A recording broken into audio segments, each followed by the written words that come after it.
Building and sustaining wealth can be one of the most daunting and the most challenging tasks that you can ever come across. In a recent 2024 study, about 65% of all working Americans were living paycheck to paycheck. In the UK, about one third of all workers in the UK were living paycheck to paycheck as at the end of 2024.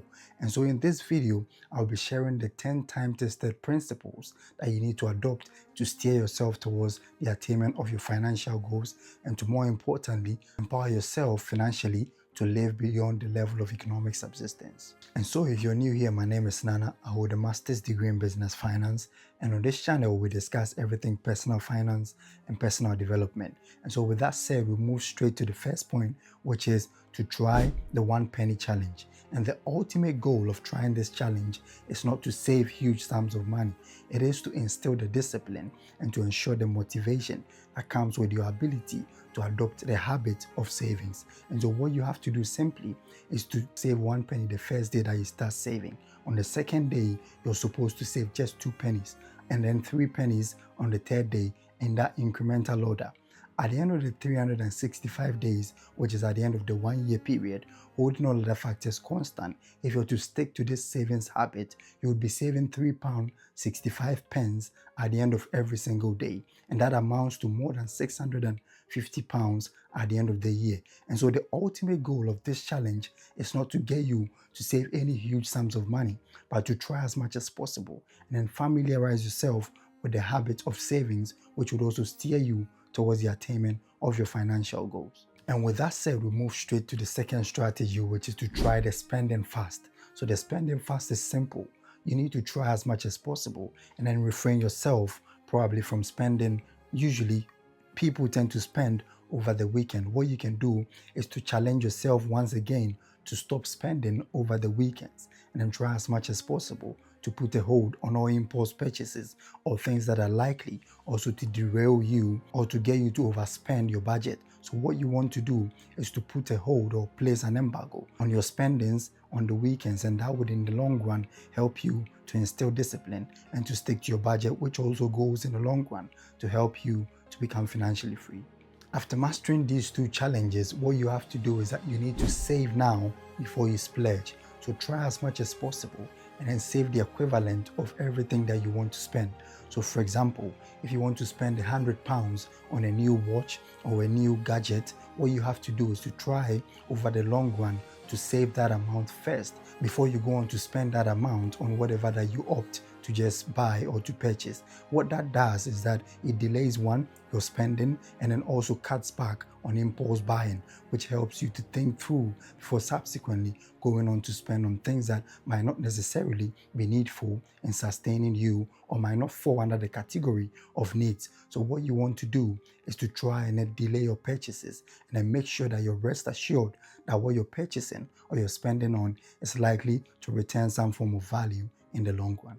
This brings us to the fourth point, which is to buy oddly shaped vegetables. Now, when you get to the grocery store, there are several vegetables that are oddly shaped, and those ones are usually likely to be sold at a relatively lower price as opposed to the ones that are in good shape. What you want to do sometimes is to cut back on spending by choosing those boxes that are tagged as low prices, which would also ensure that you're cutting back on your expenditure and also ensuring that you're not wasting food at the end of the day. Because on average, the average American household loses over $1,500 at the end of the year to food waste. And that is something that you want to shy away from. So try as much as possible and then cut back on things like food that might not necessarily be needful by choosing the best looking ones when you get to the grocery store.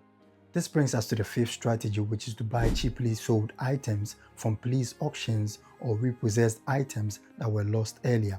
So what usually happens within our communities is that the police tend to repossess things that are stolen or lost items, and then they list them on local auction sites. So what you can do is to take advantage of these items. They sell gadgets, they sell furniture, sometimes even cars that are repossessed, and that can help you to cut back on your expenditure or for the things that are quite exorbitant for you to spend on. which also ensures that you have much left at the end of the month to save and, more importantly, to invest. If you're to do a simple Google check online, it would show you the local auction sites that you can place or bid on, and then subsequently take advantage of these low priced items that the police are selling, which also ensures that you stick to your budget and save more and live the habit of living paycheck to paycheck. This brings us to the sixth strategy, and that is to avoid monthly insurance fees. So the only way that you can do this is to inquire from your insurance provider if it is possible for you to pay your premium outright as opposed to paying them on a monthly basis. So what you can do is to cut down on insurance fees that gets paid on a monthly basis if you're to spread your premium over a 12-month period within a year. So that helps you to also cut back by trying to just offset the cost of the premium right from the onset, which also subsequently ensures that you don't pay any extra fees to process or to do the monthly payments that you usually go through.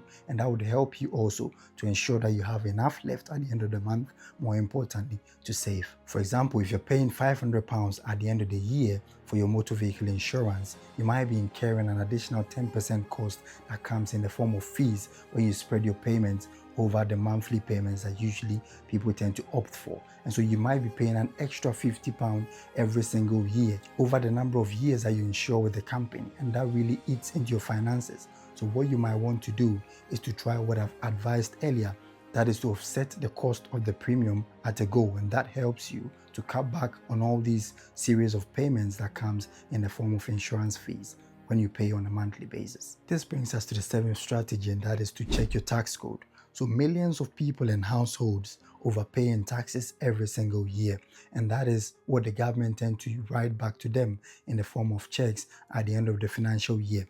So what you want to do is to try as much as possible and then check if you are in the right tax code or you are placed in the right tax bracket, which also ensures that you pay the right amount of taxes and you have enough left at the end of the month to save or to invest.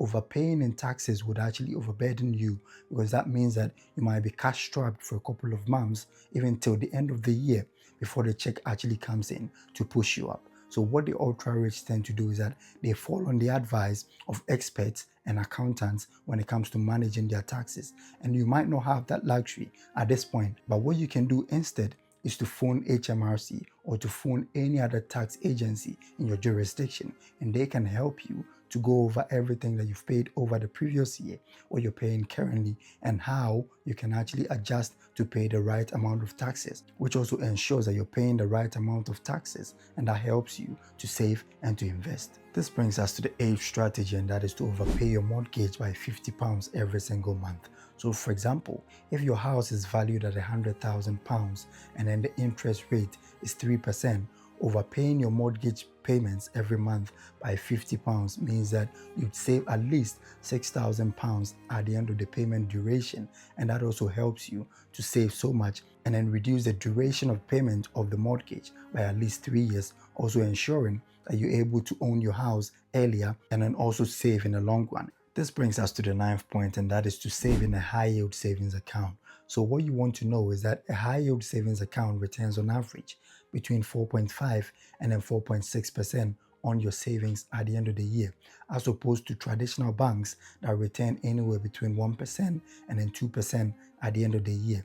So because of inflation, you might not want to put your money in a low yield savings account, because that means that your money is losing value in the long run. So what you might want to do is to take advantage of that high yield interest account and then save in that instead, which attracts 4.5 or 4.6% at the end of the year, and also ensures that you have enough coming in on the money that you've saved, and that offsets the ramages or the damage caused by inflation, which means your purchasing power or the amount of money that you saved is intact at the end of the year. This brings us to the last point, and that is to crash expensive debts first. So what you want to do is to try and offset any high interest loans that you hold or any debt that you hold. For example, your credit card debt. So on average, the average APR on a credit card debt is hovering around about 21%. So holding all the factors constant, if you owe £1,000 in credit card loans, that means that you're losing £210 at the end of the year. As opposed to saving, anytime that you save money, you earn on average between 1 and then 2%, and that is like 10 or 20 bucks at the end of the year. So compare the difference, £210 as opposed to £20 or £10. What that is telling you is that you're better off paying that debt and then trying as much as possible to save a further £200 by just paying off that debt. Because if you're to hold that debt till the end of the year, you're likely going to pay that £210 that would have otherwise been saved if you had gone on to use your savings to offset that high debt interest loan. So that is a strategy and the last one that you want to adopt in order to steer yourself towards the attainment of financial goals, and more importantly, to double your savings and leave the chain of living paycheck to paycheck.